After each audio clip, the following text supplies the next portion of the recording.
You've done a good job of locating a problem of practice. I think you can continue to work toward the Guam Public Schools.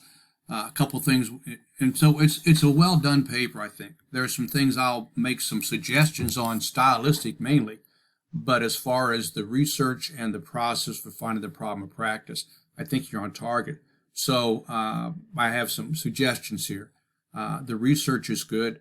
The Smith 22, 3 essays, a national analysis, see, but the entire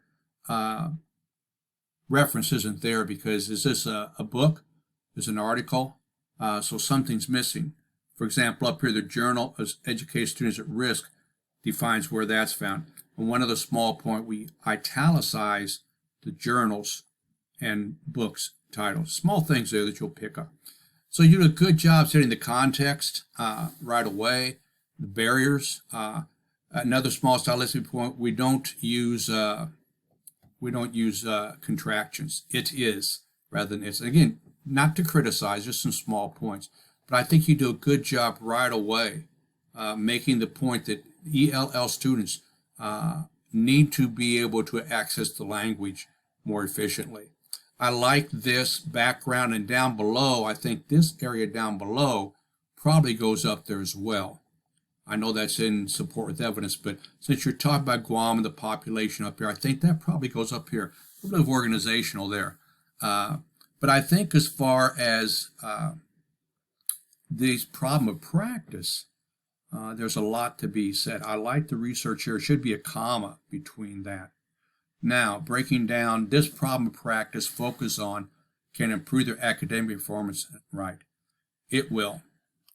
Some people think ELs be completely immersed, and that's a big point, one you'll develop. But anytime you make a statement like this, as some people say this, you need an in-text citation to let the reader know where that comes from. When you say the study is about student demographics, are you talking about Strong and Escamilla, or up here this problem project? Always use a researcher's name. Strong and Escamilla study student demographics, if that's what it is. So a little bit more specifics on that. When you say this research, is that, what research is that? Is that from here or here? Or is that department? So always use a researcher's name. But as far as the writing, I think it's solid. You'll continue to work on it to improve a little bit more, but I think you do describe it, and the rationale is well done as well. I talked a bit about you do a good job with some of the practice and solution. Impartial considering conflicting evidence is a little step higher in that. Evaluate solutions. You don't really identify criteria, but again, you're doing a good job putting these together. There are places where a little more research is used, and I talked about some of the APA, but this is a good solid start in finding your problem of practice.